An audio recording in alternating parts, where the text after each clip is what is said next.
आपण या ट्रिपच्या शेवटच्या टप्प्यावर आलेलो आहे आणि सगळ्यात महत्त्वाच्या टप्प्यावर आलेलो आहे. आपण आलेलो आहे संत गजानन महाराज जागृत देवस्थान शेगाव येथे. आणि मॅडम आहेत, यांचा पहिला टाईम आहे शेगावला यायचा. शेगावला पहिले तर देवाचं दर्शन करायचा आणि नंतर शेगाव कचोरी खायचा. त्याच्यासाठी तर ते आलेलेच आहे.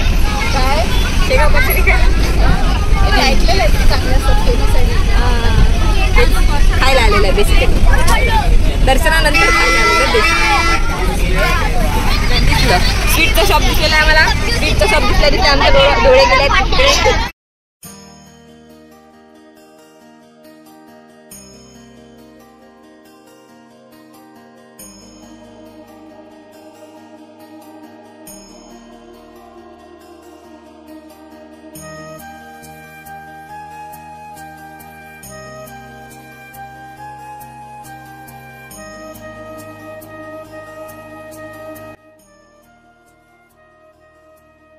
तर आम्ही फायनली शेगावला पोचलेलो आहे. सध्या आम्ही पार्किंग लॉटमध्ये आहे आणि मी बरेच वर्षानंतर इथे आली आहे.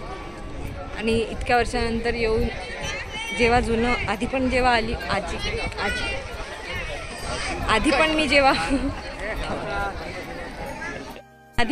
इथे आली होती तेव्हा हे शिस्तप्रियच होतं. खूप जास्त सिस्टमॅटिक काम होतं. आणि आज जवळजवळ 7-8 वर्षानंतर आली आहे आणि इथलं सिस्टमॅटिक जे काम होतं ते अजून जास्त सिस्टमॅटिक झालेलं आहे. बघू शकता हे पार्किंग लॉट आहे. इथे कारची वेगळी पार्किंग आहे, हेवी वाहनांची वेगळी पार्किंग आहे, 2 व्हीलर्सची वेगळी आहे, लाईट मोटर व्हेकल्सची वेगळी पार्किंग आहे. तर फर्स्ट इम्प्रेशन विचारूया, शेगावचं कसं वाटलं? त्याला 2ची रांग खूपच आणि असे हे सेवा करणारे ते कचरा पण असं साधा पडलेला उचलून स्वच्छ आहे, स्वच्छता खूप आहे. अजून तरी मेन मंदिरात आम्ही जायचो आहे. हो, सध्या तरी पार्किंगच पाहतो. पार्किंगच एवढी स्वच्छ आहे. आता आम्ही मंदिराकडे चाललो आहे. बघू शकता ऊन अजूनही थोडी आहे आणि आम्ही धुळीनी माखलेलो आहे. टॅन तर आम्ही इतकं जोरदार झालं आम्ही ओळखू येणार नाहीये. काळे ढोस स्नेहा तुझ्या भाषेत काळे ढोस पळणार आहे. आता टॅन आम्ही एवढा जोरदार सणबर्ण झालेलं आहे सगळं.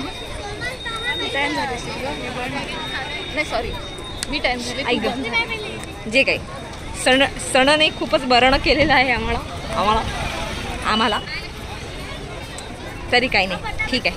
1 दिवस होतेच, पण एका दिवसात आम्ही जेवढं डेज लागतील आता आपल्याला टॅन करायला, स्वतःला टॅन करायला.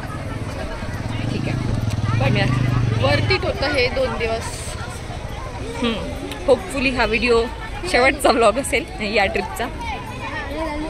अजूनपर्यंतही ठरलेलं नाही आहे की हे मंदिर शेवटचं पॉईंट आहे. याच्यानंतर जर आम्ही कुठे गेलोच तर ते ह्याच व्लॉगमध्ये अटॅच करू, कारण की आता तुम्ही बोर झालेले असाल 3-4 व्लॉग्स असे पाहून एकाच दिवसाचे, म्हणून.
नाही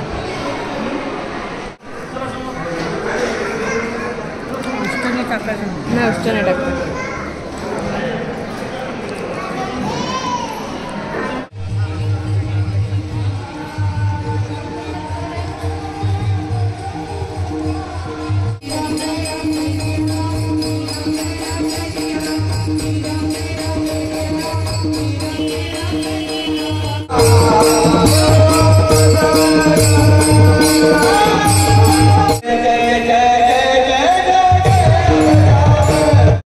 तर संध्याकाळचे 6 वाजले आहेत, दर्शन झालेलं आहे आणि आम्ही शेगाव कचोरी पण घेतलेली आहे. मॅडम दुःखात आहेत पण कचोरी खाऊन खुश होऊन जातील असं वाटते. सध्या खूप थकलेलो आहे. होप सो तुम्हाला हा ब्लॉग आवडेल आणि इथे या, नक्की भेट द्या परत एकदा. जय गजानन.